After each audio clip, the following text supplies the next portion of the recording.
É dia de caça do coelho. Eu tô pato, tô pulando, tô pato, tô pulando, tô pulando, tô pato.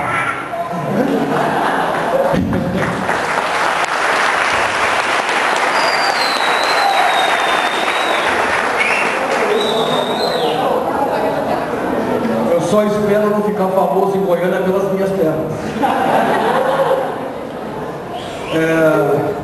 Eu dublei normalmente até comecei a receber convites.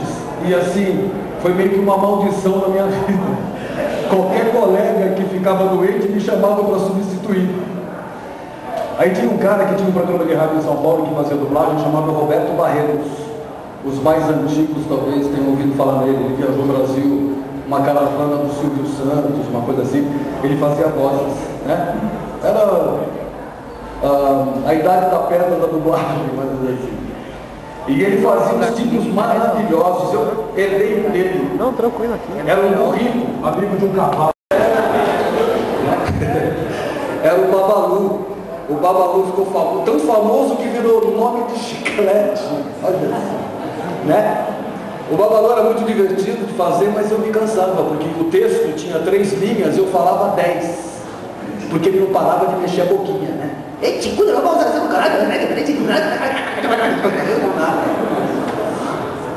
E aí, já que eu tinha essa voz aguda, fui fazer o teste para a série nova que estava chegando. O SBT tinha acabado de ser inaugurado, não existia até então, né?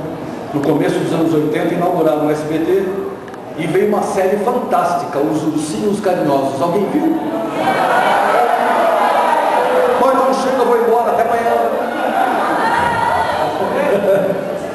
Eu fiz um carinha que falava assim: ai, como eu sou mau!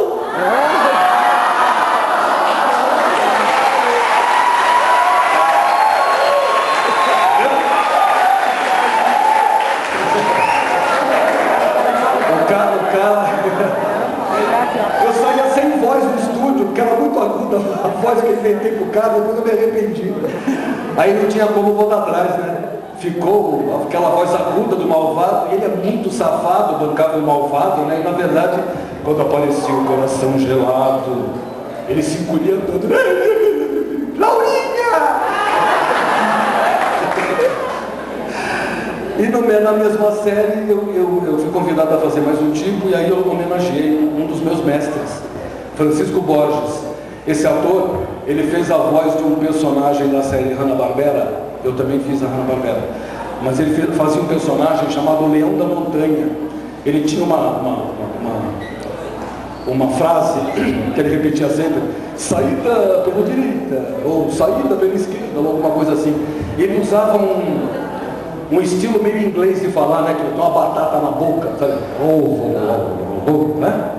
E aí eu peguei o Valente dos Ursinhos Carinhosos e fiz uma homenagem ao Leão da Montanha. Por isso que o Valente era o único que não tinha voz infantil, né? Todos os ursinhos tinham uma voz assim, né?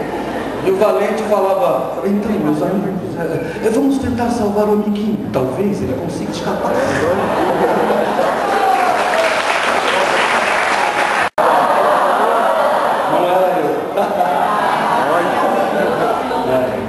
Mas o Zé Colmeia era feito por um ator de São Paulo que já estava morando no Rio, chamado Older Casarré.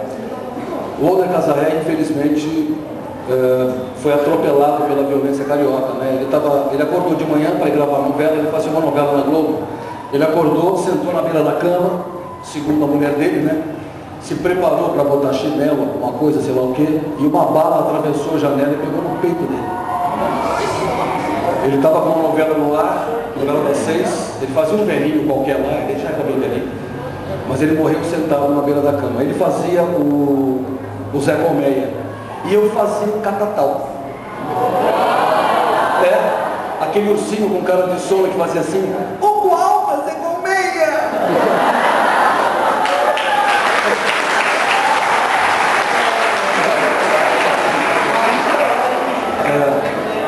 Como vocês veem, qualquer trabalho na área artística, você acaba se prendendo ao grupo com que você desenvolve isso, né?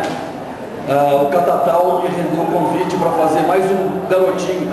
Tinha uma dupla na Hanna-Barbera também, que era o Pop pai e o Pipo filho. Meu pequenino e valoroso pai.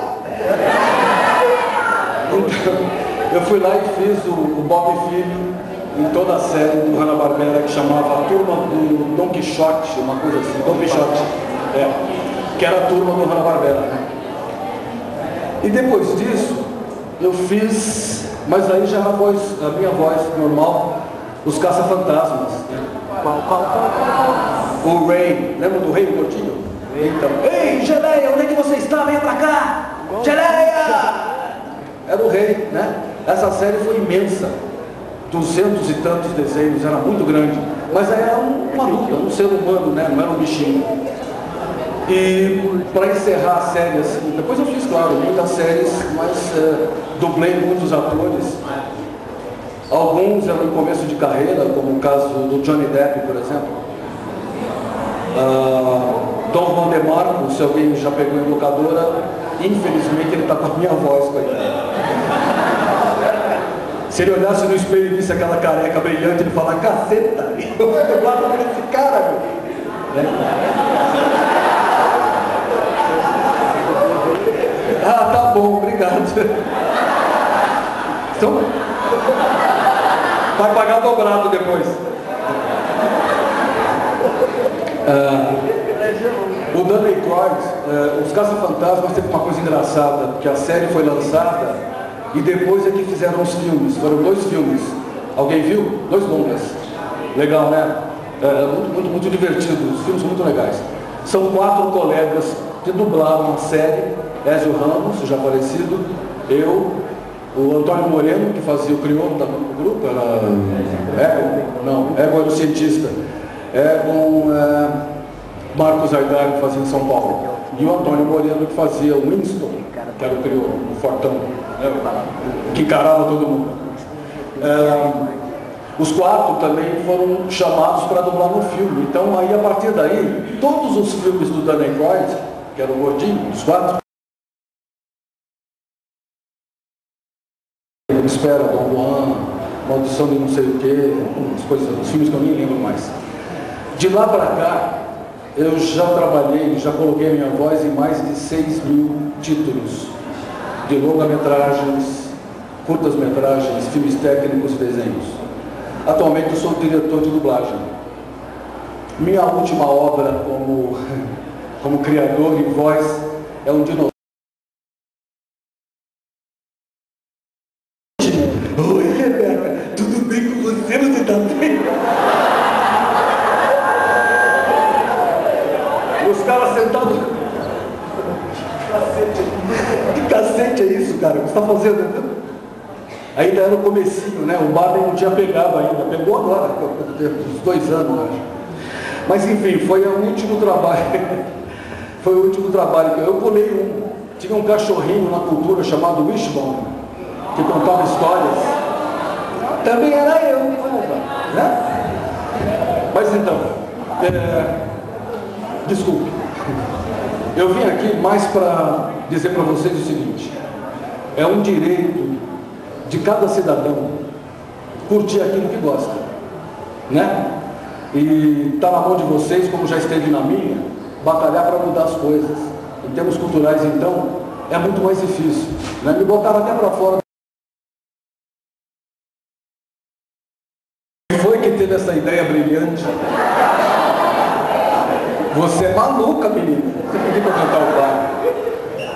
Não dá mais. Primeiro que a voz do Barney, não sei se vocês perceberam, é a voz, não se ofendam, é a voz de um adolescente em mutação. Ele faz assim. Ele não consegue afinar. Né? Ele não consegue afinar. Você fala, eu te amo, você me ama, né? Somos uma família feliz aí, né? Não dá para cantar. E depois, cá entre nós, a musiquinha é muito chata. O valor do Barney é que ele, como a Vila César, é para criancinha até 8, 9 anos, porque dá noções do fundamento. Então é pequeno, grande,